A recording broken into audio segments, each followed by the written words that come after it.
Hello and welcome. This is the Daily Reset for Success. And today we have a wonderful guest. This is Sandra Fry from sandrafry.com. Hey, Sandra. Hi, ladies. How are you? Good. And my co-host, my special friend, Lady Lou. How are you today? Doing great, Marian. How about yourself? Oh, yes. As a matter of fact, the Daily Reset for Success is here for a reason because we all need to reset, don't we? Absolutely. Every day somebody tries to poke at you or something tries to come into your area, and you're like, no. So that's one of the reasons why we're here today. We love you. We want you to be entertained. We want you to be enlightened. We want you to learn something. And that's why we bring on these special guests like Sandra Fry. Sandra is from the Dallas area. She's a coach, an executive coach, and she also works with private individuals like you.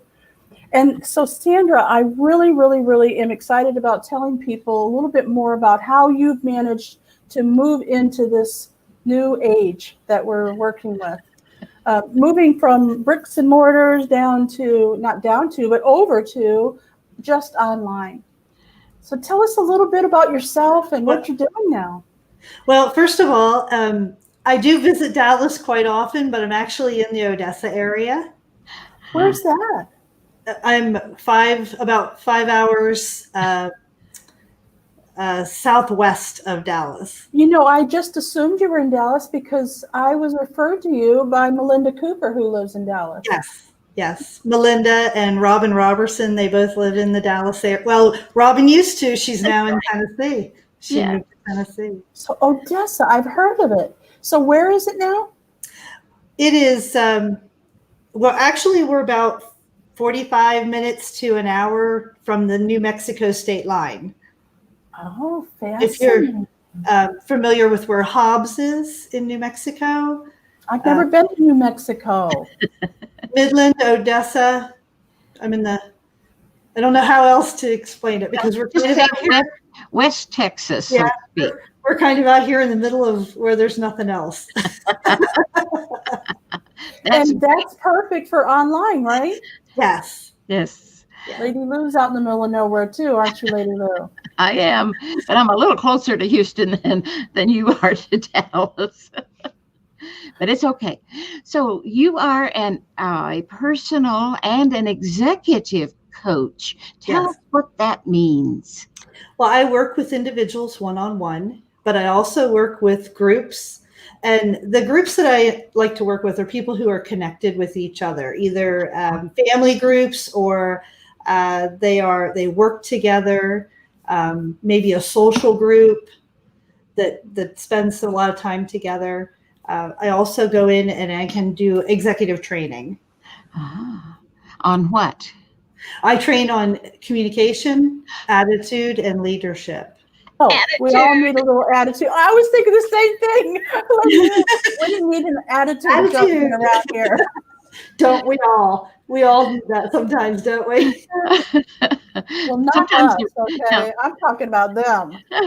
Yeah, sometimes the rest of us just not relevant. It's that attitude that'll get us every time. Working one-on-one with people, I have a program with helping people rediscover who they are. A lot of times we get into situations or we may encounter a situation we weren't prepared for. I'll give you an example. Being thrown into the caregiver role. All of a sudden, you're a caregiver for someone else and you weren't prepared for that and you weren't expecting it. Or a bad relationship, a good relationship that turned bad maybe, and you need to heal from that and rediscover who you are after that relationship or after that caregiver role, to make sure that you're putting yourself out there too. Yeah, that I needed you when my husband died back in the 89. I didn't know who I was. I'd always been somebody's daughter or somebody's wife. And all of a sudden, I was Louise. Who is she? I spent a whole year hibernating in my house. I didn't know what to do. Yeah. I should have had you in my life. it makes you, if you've been there, then you know exactly what I'm talking about. I do. You're like, who am I now? I know. You know, I've been there, not in the caregiver role, but I've been in a bad relationship situation where a life change put me into a situation with someone who had their own personal issues and just didn't know how to treat me well. And I became very unhappy. It was just a really difficult situation. And it took a lot of years till I was able to move myself out of it.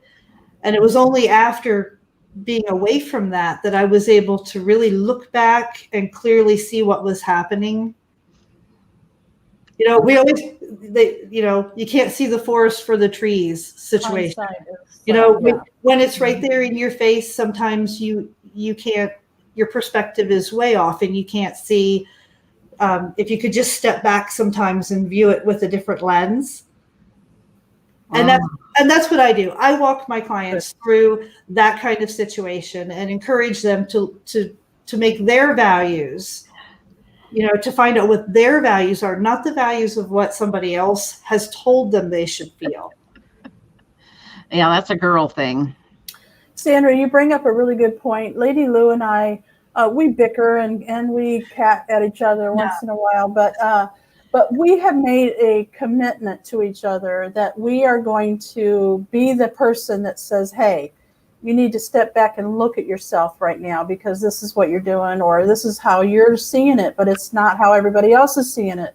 Or, you know, we feel like we were put in each other's lives for a reason.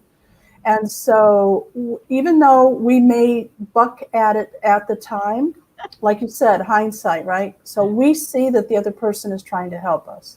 Mm-hmm. And you do need a coach or a friend or somebody that can sometimes bring you out of whatever it is that you're in, especially if it's a relationship. If you're living with somebody and they're treating you bad, what are you going to do? I mean, you're stuck. Right? You're just stuck there with them, or you pack up and leave, but my goodness, that's your home. You know, there's a lot of weird stuff that can go on at work, at home, your neighbors. There's people and relationships that can bring you down to your knees. Yeah, absolutely. And you bring up a really good point about your relationship, you and Lady Lou's relationship. But what I'm seeing is if one of you is able to tell the other, hey, step back and look at this with a different perspective, that means you have boundaries with each other. And that's healthy. And that's healthy relationships do have boundaries. And that's one of the things that I also run into with my clients is they might need help setting healthy relationships with people. When you're in a bad relationship, those are the relationships where the boundaries get skewed. Yes, one of the things that Marian and I have learned through our friend Eileen Dillon, the therapist, is that if we just need to vent and talk about something that's going on in our lives that's not making us happy, or maybe even if it's making us happy, we just say, I just want to vent. I don't need you to fix anything, but I want to vent. Then the other person knows to, that is the best advice anybody could ever give me. Absolutely. I had a friend the other day we were talking, and I asked her to do something, and she's like all the rest of us, her plate is full. And she said, I can't fit that into my schedule. I'm going to say no to that. And that's because her and I have a healthy relationship with each other. She, even though it was a little hard to say no, she felt comfortable saying no. And I'm comfortable accepting that. Perfect. And sometimes people can't, they don't feel like they can. They have people in their life they don't feel like they can say no to. I'm sure you ladies have experienced that. I know I have that problem. Just yesterday, Marian wanted me to do something that would require a lot of research on my part, and then we needed to do it by next week. And I don't have the time right now to do that. So we decided to do something else, and then I'll do that thing later. Mm-hmm. And we agreed on it without any hurt feelings. Mm-hmm. Mm-hmm. Yeah. it takes practice, or it takes someone like you to guide them through it. I'm sure of it. Lady Lou and I are old now, so we have a little bit of experience to fall back on. But I can tell you at least 20 times in my life when I needed someone like you to help me through situations. Mm-hmm. So it's not just work relationships or home relationships. It could be maybe you're moving to a new city, or you got a new job, or what else would be appropriate for your services? Somebody who's, we already talked about the bad relationship. Somebody who maybe isn't self-aware, isn't aware of their own, just don't know what they want. Yeah, now that would be a referral. If they're not aware, they're not going to call you, right? Well, that's a point. Yeah, but there's so many of us, especially women. I'm sure are most of your clients women? The majority are women. Yeah, because we're the ones who are left out sometimes when the husband walks out. I know Eileen went through that, the therapist, she went through that. Her husband walked out on her and she had a 10-month-old baby. He just wasn't ready to be a father. Oh, and she's ready to be a single mother. I like how you put that spin on there, Lady Lou. Your voice changed. Hey, guess what? We have an audience that has a question, an audience member. This is Karen, and she says, Sandra, who guided you to where you are today as an executive coach? Good question, Karen. Thank you. I am actually certified through the John Maxwell team. Oh, John Maxwell. Why didn't you say so? We didn't get there yet. I am a certified coach through the John Maxwell team, and through that training, I am certified to coach, train, and speak on various topics. But this is a topic that I chose to speak on because I have firsthand experience with it. Oh, that's good. That's good. One of the things that I think you probably could help people with is if you're an expat. So I know you don't teach Spanish or a different language or anything, but I used to do a program where we would film these ladies who were helping expats here in America. So basically they would have experts on that would help these they were mostly women, okay? I know there's men who have problems too, but most of these women were brought over here, didn't know the language, or if they did, their speech was so severe, we couldn't understand what they were saying, type of thing. So they would have all kinds of experts on. One of them was an executive coach like you and a personal coach. One of them was someone who could help them with their accent, that type of thing. Because let's face it, oh my gosh, you need help. When you're over in a country and you know no one, except for your husband who's working 14 hours a day. Mm-hmm. Well, and you're kind of, I think you're getting into the cultural side of it, where what they're used to, the culture, relationship culture that they're used to in their own country may be very different from what we have here in the U.S., where women may be a little more independent. But yes, I know where you're going with that. They're overwhelmed, women who are overwhelmed. Yeah, and what do they do for a living? Self-esteem issues. Self-esteem, big time, right? Yep. Lack of boundaries. Oh, yeah. We've already talked about that. Well, you do most of your work now virtually. Do you use Zoom or phone calls? How do you do that? Both. Both. I do Zoom and by phone. For some people, the phone is just easier. The phone is just easier. Wow. It is a little more difficult for me to pick up on the visual cues when you're over the phone. But yeah, I do. You could always do FaceTime, I guess. FaceTime. Yeah. Oh, we have another question from the audience. Uh-oh. Karen says, what or who is the most difficult client you have ever had to work with, and what made them come to you for advice? Good questions, Karen. Probably the most difficult thing is people who feel shamed. Oh. And sometimes we put that on ourselves. So that is even harder when you're shaming yourself. A good example of that is, have you ever told yourself, well, I'm doing this, but I should be doing that. I should be. And when we start telling ourselves, I should be doing that or should be doing this, we're really putting shame on ourselves. Hadn't thought about it like that. And we really need to get away from shoulding ourselves. And I'm trying to say that very clearly so it doesn't sound like something else. Shoulding ourselves. Because when we start saying, well, different than if I said, Lady Lou, you should be doing this. And I'm going to think, when we start thinking, I should be doing this or I should be doing that, all we do is make ourselves feel bad, really. I'm not good enough. I'm not doing that. I should be doing that. So a lot of times people will, when they're going through a process of change, they will start to feel bad about the past mistakes. Well, I should have recognized that bad relationship sooner. Oh, I should have made changes sooner. I should have told them no sooner. And then they not only have the shame that they're dealing with the other person, they're shaming themselves. And that's a really difficult client. Oh, and something, I would imagine the age of people you help varies widely, doesn't it? It does, although I don't work with children. Okay. I only work with adults. Oh, that's important. But so many younger women these days need that help because the millennials just grew up in a different era. They don't think like us boomers or the Generation X.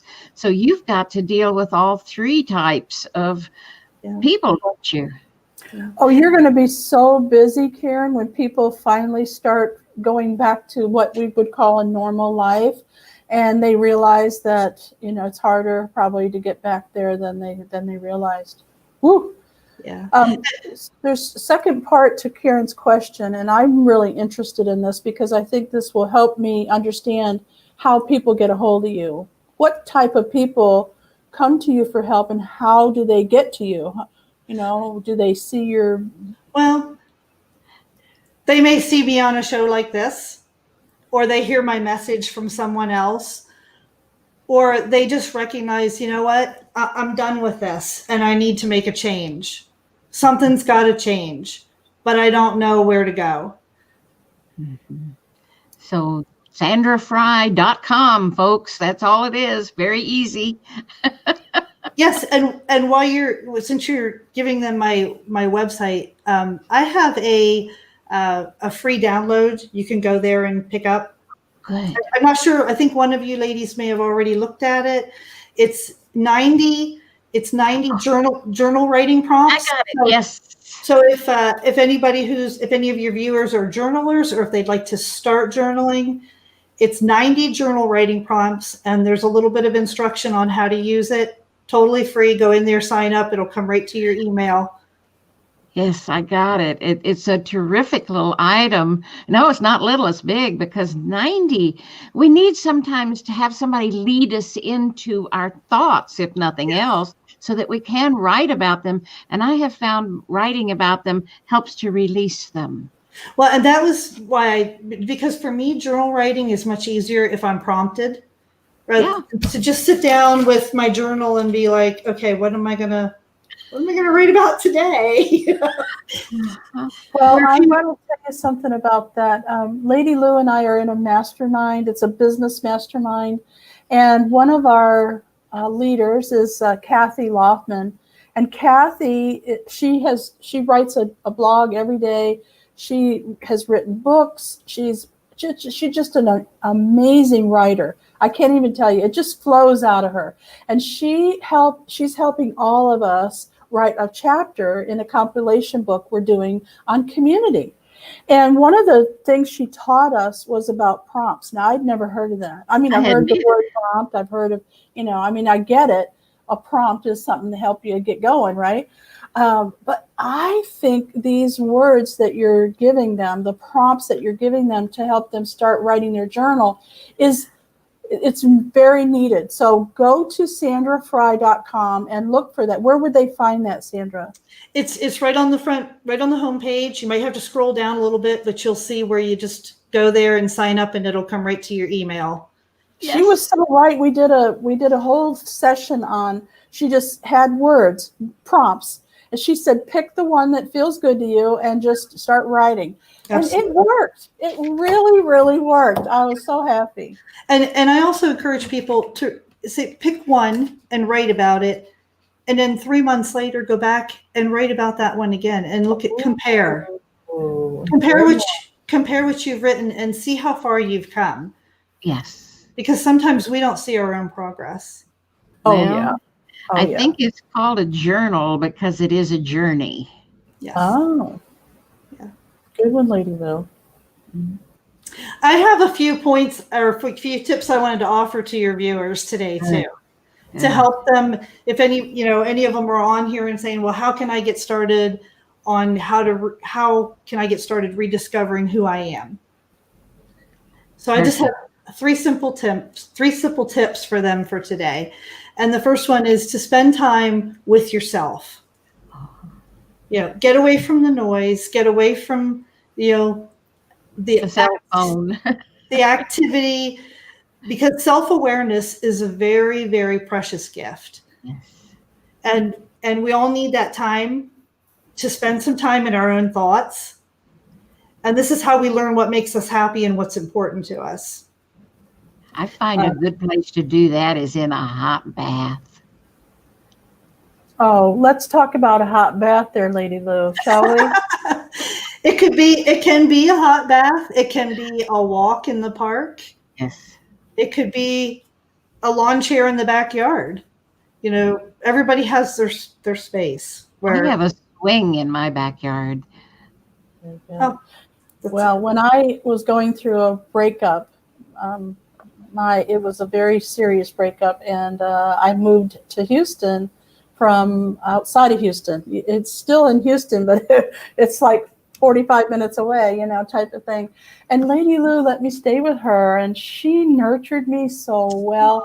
And she had this big tub. It was a soaker tub. Oh, I loved it. I got so, I just got to the point where it was like, that to me was the most relaxing and beautiful time of my day, And now I can't find a tub that comes up more than to my stomach. I'm like, what's up with that? I swore when I sold that house I was going to take that bathtub with me, but I didn't. That's so funny. So my tip number 2 is don't be afraid to evaluate your relationships. Yes. How many times are we in relationships with people because we think we're supposed to be? Ooh. And I know that can be really hard, but when you start thinking about some of your relationships, you might think that, why am I friends with this person? Or, why do I spend so much time with this person? They always bring me down. They always make me feel bad about who I am. Or they drain me. They suck me dry. Mm-hmm. Yes. If you're walking away from somebody and you're saying that person sucks the energy out of me, that's a relationship you really need to think about. Yeah, absolutely. And quite honestly, some relationships just aren't good for our health. Mm-hmm. That's the truth. I've had a few. Yeah. I think we all have. But I think sometimes we feel like we can't for some reason. We're in that supposed to, that should. We can't step away from this relationship or limit our exposure to that person. Maybe you don't have to end the relationship altogether, but maybe limit the exposure to that person. Mm-hmm. Even if it's temporary, you need to maybe take a break. Yes. Yeah. And, that goes back to the boundaries. And healthy relationships always have boundaries. It's the unhealthy ones where the boundaries get skewed, where people will say things they think it's okay to say things to you that they shouldn't say. And, they'll do things that just stepping over your boundary lines. Yeah. Well, they aren't aware in a lot of cases.